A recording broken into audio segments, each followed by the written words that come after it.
በሰው ላይ ዘላለማዊ ሞት ተፈርዷል አልተፈረደም? ተፈርዷል። ዘላለማዊ ምህረት ያስፈልጋል አያስፈልግም?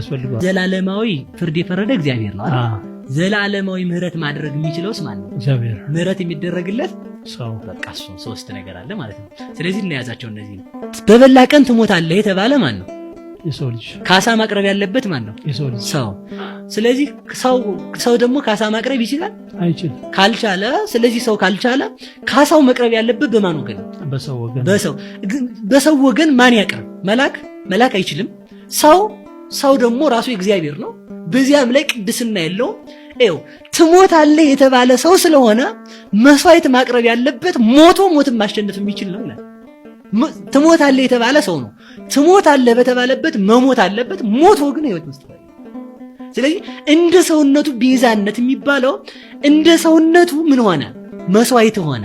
ያ ምን ሆነ? መታረቂያ ሆነን ከማን ጋር? ከራሱ ጋር። እግዚአብሔር ይስጥልኝ። ብቻ መልሱ ብቻ ነው። ለምን ከራሱ ጋር አለው? ለምሳሌ እሺ አሁን ተጣላን እኛ እንበለው ነው እንግዲህ። ከተጣላን ችግር ነው ለሚዲያ ሁሉ ማለት ነው። ተጣላን። ስንታረቅ ልባችን ነው የሚታረቅ፣ ቃላችን ነው የሚታረቅ፣ ህይወታችን ነው የሚታረቅ። በቃላችን ነው እርቆ። ቃል ሲታረቀን ማን ታረቀን? ልባችንም ህይወታችን። ስለዚህ ወልድ ሲታረቀን ማን ታረቀን? ስለዚህ ከአባቱ ጋር አስታረቀን ማለት ታረቀን። ወልድ የማን ቃል ስለሆነ? የአብ ቃል ስለሆነ።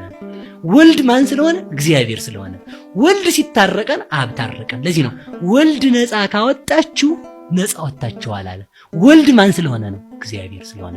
ወልድ ከአባቱ ጋር አስታረቀን ስንል የአብ የወልድ የመንፈስ ቅዱስ አንዲት ስልጣን ስላለቻቸው የአብ ስልጣን የማን ስልጣን ነው?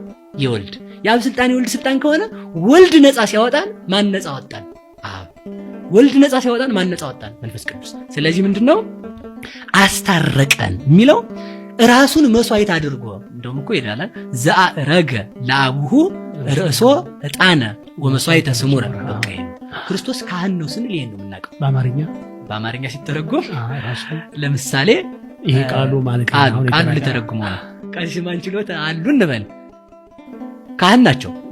የሚያቀርቡት ማን ነው? ክርስቶስን ነው። የሚያሳርግ ማን ነው? ራሱ ነው። መስዋዕቱ ማን ነው? የሚቀበል ራሱ ነው። የዛሬዎቹ ካህናትም ራሳችንን አንሰዋም። ራሱን የሰዋ አልነው።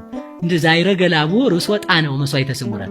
ራሱን የሰዋ ያንን የሰዋውን የራሱን ስጋ ለአባቱ የተወደደ መስዋዕት አድርጎ ያቀረበ።